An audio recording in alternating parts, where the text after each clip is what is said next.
te tocó vivir ese boom. Sí. Es decir, te tocó recibir empresas como Mazda, Honda, Toyota. Platícanos, y bueno, y detrás de estas grandes empresas, pues todo lo que es la cadena de proveeduría. Claro. Platícanos de esta experiencia, por favor. ¿Cómo era el ambiente? ¿Cómo se trabajaba? Sí, mira, ahorita, pues como dices tú, ese flashback. Ahorita vemos un Guanajuato que la gente, los chavos, digamos, les llamamos así, la gente nueva, digamos, en el medio, pues no sabe que hace 20, 25 años pues no había parques industriales, no había desarrolladores, no había brokers, y entonces la labor la hacía mucho el gobierno, ¿no? En este caso, el desarrollo económico. ¿Cómo generas, cómo ganas un proyecto? Principalmente, obviamente, teniendo el producto, en este caso el Estado, que tiene grandes ventajas, pero generando confianza. Entonces, ¿cómo generas confianza? Pues haciendo equipo, teniendo esa pasión, esa hambre para aterrizar un proyecto.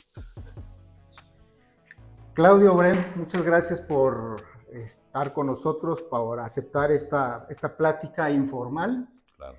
Y la verdad es que tenía yo mucho tiempo pensando en poder platicar contigo y que nos hablaras de tu experiencia como broker en el tema de las inversiones extranjeras. Muy bien, muchas gracias primero que nada por la invitación. Ya varios años con el gusto de conocernos, pero pues aquí andamos, ¿no?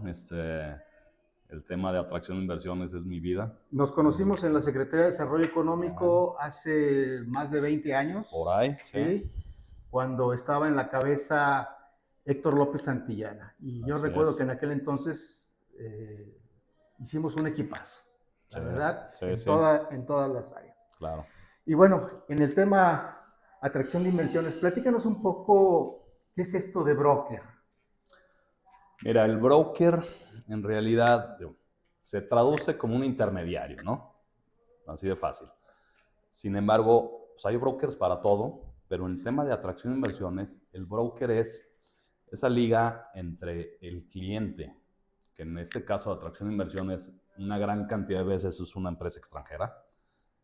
Sin embargo, también hay proyectos nacionales que llegan y quieren poner una nueva fábrica, un nuevo centro de distribución o ampliar sus operaciones. ¿Y en dónde? Pues ahí entra el broker, ¿no?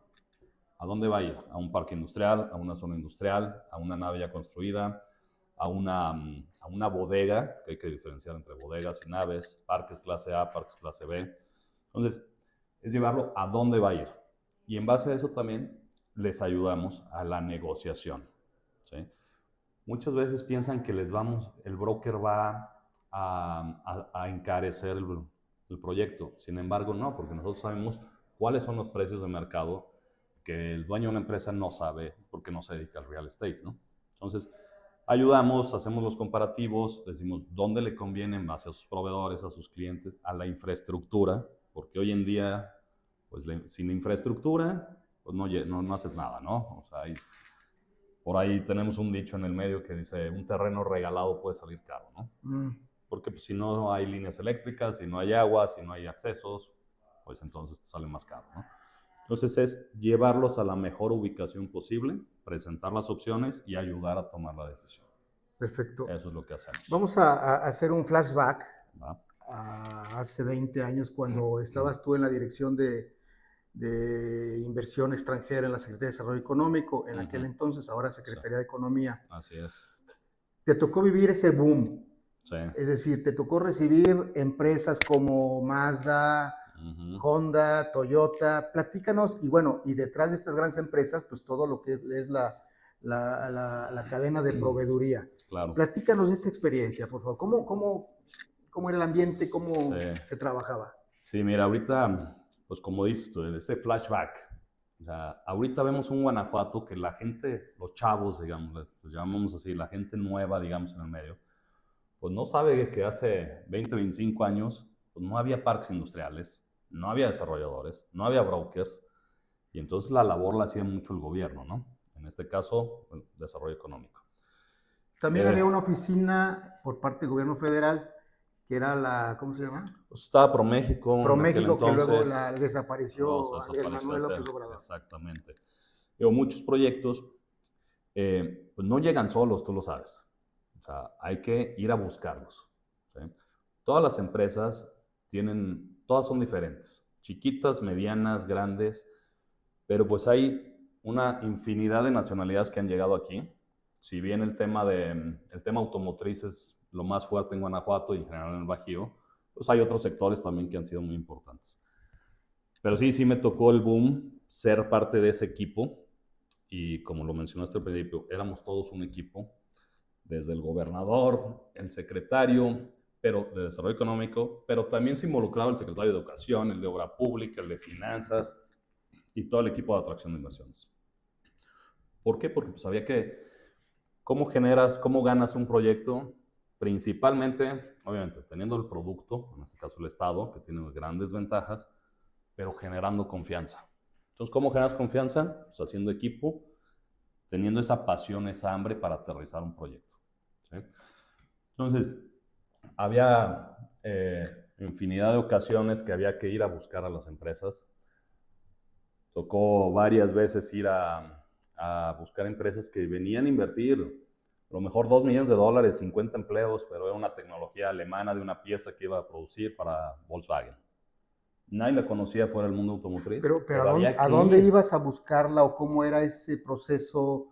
¿Monitoreabas en internet? Bueno, recuerdo que aquel entonces trabajaba en la Secretaría de Desarrollo Económico Juan Manuel Fernández, que era un promotor internacional, un promotor de primera línea, ¿verdad? Claro. Él trabajaba para Guanajuato, trabajó muchos años para Guanajuato, basado en Chicago, y de ahí se movía a todos lados, ¿no? Obviamente por el mundo automotriz tuvimos la época de Estados Unidos, que era lo más fuerte, y entonces pues desde Chicago, pues vivía más en Detroit que en Chicago prácticamente, y en aquel entonces pues el equipo de atracción de inversiones, incluido el secretario y muchas veces el gobernador, pues íbamos a Detroit, un mes sí, el otro también, ¿no? A buscar a las empresas, pero es el buscar la forma de llegar a ese contacto que está buscando que la empresa llegue a México. O sea, ustedes llegaban a Detroit y tocaban puertas de las empresas. Tocábamos las puertas principalmente con las armadoras y los grandes proveedores, y de ahí nos iban recomendando. También hacíamos seminarios con General Motors, con American Axle, que es una empresa de Detroit precisamente, de las más grandes, de las que primero llegó a Guanajuato también hace muchísimos años. Pues es esa relación, son muchas relaciones públicas. Porque además Guanajuato venía de una economía pues prácticamente tradicional, agrícola, campo, sí. curtiduría y empresas de nivel global. En Detroit pues no conocían de Guanajuato. No, digo, muchos decían Guanajuato, era lo que nos decían, ¿no? Guanajuato. Y por eso luego también le cambiamos al GTO. Fue por eso. Porque para Estados Unidos, y luego vino un boom alemán. Entonces, pues también para el alemán le decíamos el GTO Estate. Recuerdas que había una marca automotriz, un modelo GTO hace muchos años. Entonces, bueno, todo eso nos ayudó. Y esas relaciones, esas empresas, esos proveedores, es decir, vamos a Detroit, a Estados Unidos, a Alemania, a donde sea, decirles, vengan a Guanajuato, conozcan Guanajuato, mostrar esa hambre. Y poco a poco se dio pues esos grandes proyectos, como dices, bueno, después de General Motors vinieron los grandes Tier 1 que se le conocen. Posteriormente vino la fábrica de motores de Volkswagen. Pero Guanajuato competía contra grandes urbes industriales ya establecidas como Monterrey, Tijuana, Guadalajara, Ciudad de México. Claro, seguimos compitiendo, ¿no? Claro. Los proyectos, primero que nada, se compiten internacionalmente. Porque hay proyectos europeos que dicen, de acuerdo a su mercado, a lo mejor van a Europa del Este antes que a Norteamérica. Luego, ya que deciden Norteamérica, se decide por México, porque también para ciertos productos, pues el sur de Estados Unidos también es muy atractivo, ¿no? En Texas hay una gran industria, todo el Midwest. Luego, ya que se deciden por México, por alguna de las variables o los factores, las ventajas que ofrece México. ¿Cuáles son las mayores ventajas? Digo, desde los tratados comerciales que tiene México con una gran cantidad de países, eso ayuda mucho, ¿no? Para una empresa europea principalmente que busca el mercado de Estados Unidos, pero de aquí también exportar a otros lados, también es muy atractivo México. El tema de la gente también es muy importante. la calidad de vida también se vive muy bien en México, ¿no? Entonces, pues llegan aquí, ¿no? La gente joven, hay mucha gente joven en México, a diferencia de otros países que a lo mejor la media de la población es mayor que aquí, ¿sí? Entonces, nuestra ubicación pues, es fenomenal. Entonces, pero como bien dices, en México, pues competimos, en el caso de Guanajuato, pues contra todo el Bajío, Querétaro, Aguascalientes, San Luis, Jalisco y obviamente el norte.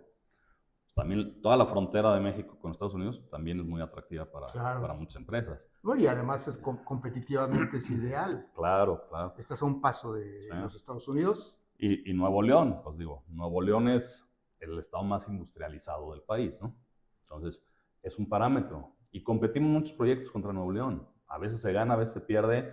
Gana México, pero muchas empresas, ejemplo, llegó aquí, tenemos a General Motors, a Honda, Toyota, Mazda, etcétera, pero también hay proveedores que llegaron a otros estados.